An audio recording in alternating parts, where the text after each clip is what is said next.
Okay, today we're going to be cutting down this maple tree, which is unfortunately diseased and nearly dead actually. And it's near some power lines, so this is going to be kind of a tricky operation. So before we do anything, there's a number of things we'll be taking care of. First of all, I'm making sure that the area is clear of all sorts of branches. I've cut off some branches to shift the center of mass away from the power lines, but the branches need to be out of the way before any tree cutting starts to happen. Okay, another thing is that we need to, there's kind of a science to cutting these things down. It's not, you don't just start up a chainsaw and start sawing. There's actually three, we want the tree to fall in sort of this direction here toward the cars. It won't reach the cars. It won't reach the house either, hopefully. But we definitely want to direct the tree. And there's really three portions of that are involved in the cut. First of all, there's a wedge, and you probably are pretty familiar with people cutting trees, cutting a wedge into a tree to cut it down. But there's a little more thought involved in that than just cutting a wedge. The wedge is going to be sort of the front third, and is quite deep in this fashion. So as the tree falls over, that wedge will close, but it won't close completely before the tree has snapped off. Okay. Then the second part is what's called the hinge wood, and that's going to be a fairly sizable chunk here that we're not going to cut. It's kind of like a rectangular board that goes all the way through the tree, and it prevents the tree from going this way or that way. That's currently what holds the tree from going towards me or away from me. And we're going to leave that uncut. That's going to limit the tree's option side of falling the way I want it, towards the lawn. Or if we're unlucky, it'll fall backwards towards the wires, which would be kind of a disaster. So we're going to actually do some things to up our chances that that does not happen. Okay, the third component here is actually what's called a back cut, which is you cut from the back of the tree at about the level of the top of the wedge toward the hinge, but you don't cut through the hinge, which might mean that the tree doesn't fall. The hinge might support the tree even after the front wedge and the back cut. So we'll be doing a couple of things. Let me draw the rest of the back cut here. Our hinge is here, more or less. Okay. So we'll be doing two things. One is going to attach some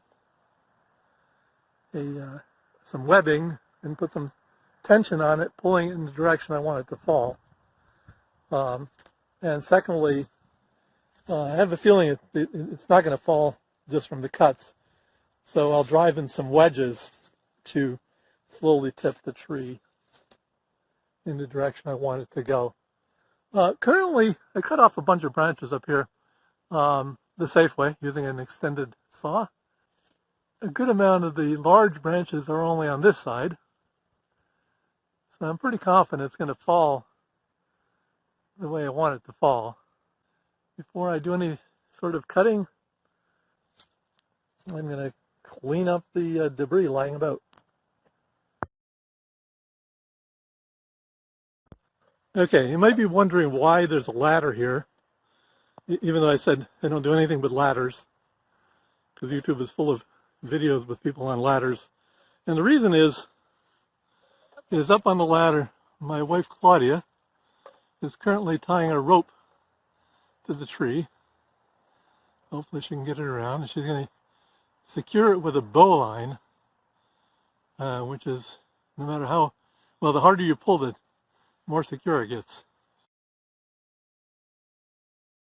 Before we start cutting, we have to consider safety, and that's the purpose of the helmet. And it's not because the tree will fall on you, but while you're cutting, there might be a dead branch or something that falls off the tree. Like that.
Pretty steep. I mean, it's good. Yep. Hopefully it doesn't land on your apple tree. Yep. Okay. I will not be pleased if it's, what do you mean, the apple? That's a cherry, not an apple. Oh, there. And I will not be pleased if it lands.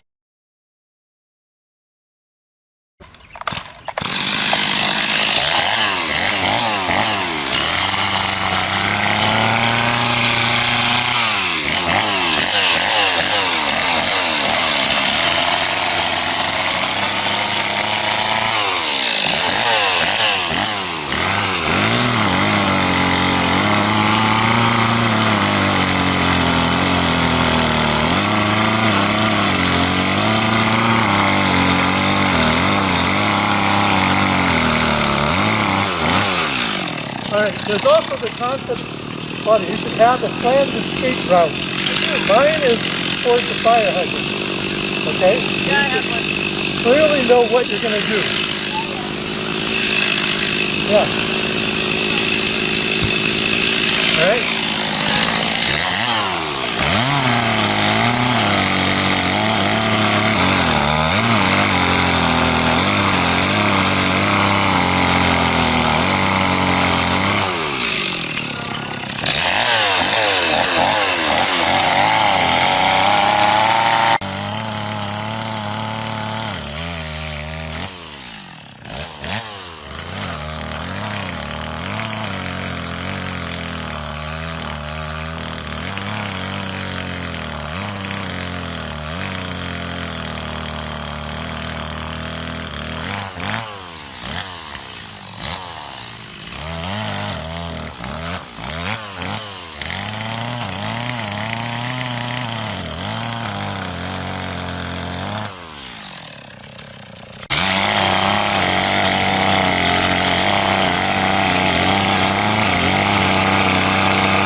problem.